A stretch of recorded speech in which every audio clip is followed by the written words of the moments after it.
के बछड़े के रूप में और जाके भगवान की गायों में मिल गया। भगवान ने देखा ये तो कोई राक्षस है, तो भगवान ने उसका वध कर दिया। तो बाल बाल कहने लगे, कन्हैया तूने गाय के बछड़े की हत्या कर दी, तू गौ हत्यारा हो गया, तुझे सभी तीर्थों का स्नान करना होगा। तो ठाकुर जी ने सभी तीर्थों को यही बुलाया भांडीर वन में। मंदिर के सामने कुआं है, उसे अपनी बंसी से प्रकट किया, उसमें विराजमान हुए। तो सभी तीर्थों ने अपना रूप धर के भगवान को स्नान कराया। जब भगवान की शुद्धि हुई थी, तो इस कुएं में सभी तीर्थों का जल है। जब कभी भी सोमवती अमावस्या होती है, तो उस दिन इस कुएं का जल सफेद हो जाता है। जिन माता बहनों के संतान नहीं होती हो, गर्भ खंडित हो जाते हो, तो यहाँ आके कुआं पे स्नान करें। इस मंदिर में मनोकामना बोले उन्हें संतान की प्राप्ति होती है। दूसरी लीला है राधा कृष्ण के विवाह की, जो बहुत से भक्तों को नहीं पता। राधा कृष्ण की शादी हुई है, पता इसलिए नहीं क्योंकि ज्यादातर भक्त भागवत सुनते हैं, भागवत में इसके बारे में कोई जानकारी नहीं आती। हमारे 18 पुराण है, उनमें से एक आता है ब्रह्म वैवर्त पुराण। उसमें दिया हुआ है राधा कृष्ण की शादी इसी स्थान पर ब्रह्मा जी ने कराई थी। जब एक दिन कन्हैया जी और राधा रानी इस स्थान पर आए, तो उन्हीं की माया से यहाँ एक हजारों खम्भों का मंडप प्रकट हुआ। उसमें सभी खम्भे सोने के थे, जो रतन मोतियों से सुशोभित हो रहे थे। बीच में एक सिंहासन था, वो भी सोने का था। उस पर चढ़ने के लिए 7 सीढ़ियां थी। राधा कृष्ण दोनों से सिंहासन पर विराजमान हुए। तभी ब्रह्मलोक से ब्रह्मा जी आते हैं और अपने कमंडल में से जल लेके राधा रानी के श्री चरण कमलों को धोते हैं और उनसे उनके चरणों की भक्ति का वरदान प्राप्त करते हैं। फिर पूरी वैदिक रीति से उन दोनों का विवाह कराते हैं। विवाह में सारी रीतियां हुई थी, जैसे वेद मंत्रों की, हवन की, फेराओं की। तो लास्ट में विधि होती है मांग में सिंदूर भरने की। जब तक सिंदूर नहीं भरा जाता, शादी मान्य नहीं होती।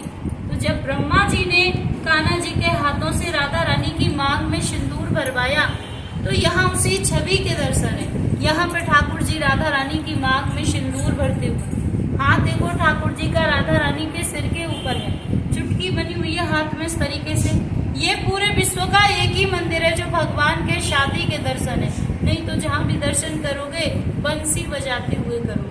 यहाँ पे ठाकुर जी के हाथ में बंसी नहीं है, सिंदूर है, मांग भरते हुए।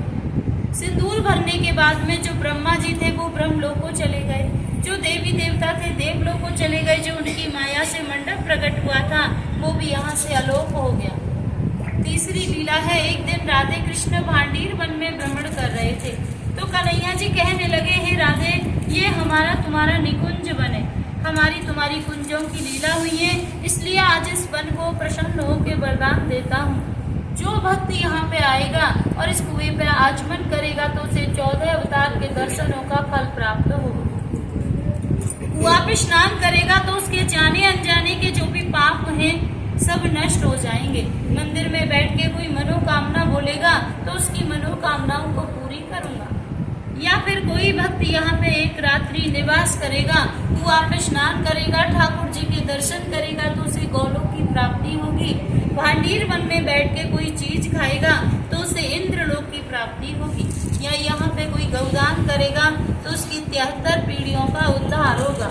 इतना सुनने के बाद राधा रानी घबरा गई और बोली, हे प्रभु, आपने तो इतने वरदान दे दिए, इतना होने पर तो यहाँ भक्तों की इतनी भीड़ हो जाएगी, 24 घंटे भक्त रहेंगे, हमारे तुम्हारे मिलने में बाधा पड़ जाएगी प्रभु। तो ठाकुर जी बोले, हे राधे, गोपनीय, ये मेरा गुप्त वृंदावन है, यहाँ पे हर कोई नहीं आ सकता। जिसके ऊपर मेरी विशेष कृपा होगी वही भक्त यहाँ पे आ सकता है, अन्यथा हर किसी को मैं यहाँ आने नहीं दूंगा। तो जब जिन भक्तों के ऊपर ठाकुर जी की विशेष कृपा होती है वही भक्त यहाँ तक पहुँच पाते। तो ये एक विवाह का मंदिर है। यहाँ पर राधा रानी के कन्यादान का दान होता है। कन्यादान में साड़ी श्रृंगार का सामान राधा रानी को भेंट किया जाता है। जो भक्त पहली बार आते, पता नहीं है, नहीं लेके आते, तो उसके यहाँ न्यौछावर भेंट हो जाती है। साड़ी श्रृंगार का 251, श्रृंगार का 101, जिससे उन्हें राधा रानी के कन्यादान का फल प्राप्त होता है। या कोई भक्त अपने नाम से ठाकुर जी की भोग सेवा करवाना चाहे तो यहाँ पे ठाकुर जी को पूरे दिन में 4 भोग लगते हैं। उसके यहाँ 1100 रुपये तो उसका नाम गोत्र लिखते हैं डायरी में, फिर उसी के नाम से ठाकुर जी की पूरे दिन की लोगों की सेवा होती है।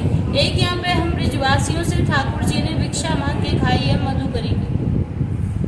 मधुकरी का मतलब मांग के खाना, तो यहाँ ये वरदान दिया है ठाकुर जी ने, भांडीर वन में जो भिक्षा मांग के खाएगा वो किसी भी जन्म में भिखारी नहीं बनेगा। तो यहाँ मंदिर में ही मधुकरी दी जाती है साइड में, तो आप लेना। और जो तुम्हारी श्रद्धा हो गायों के लिए सेवा करने की, तो इसी मंदिर में ही करना जहाँ पे मधुकरी लोगे, वो पैसा गायों के लिए ही जाता है। बोली राधे राधे।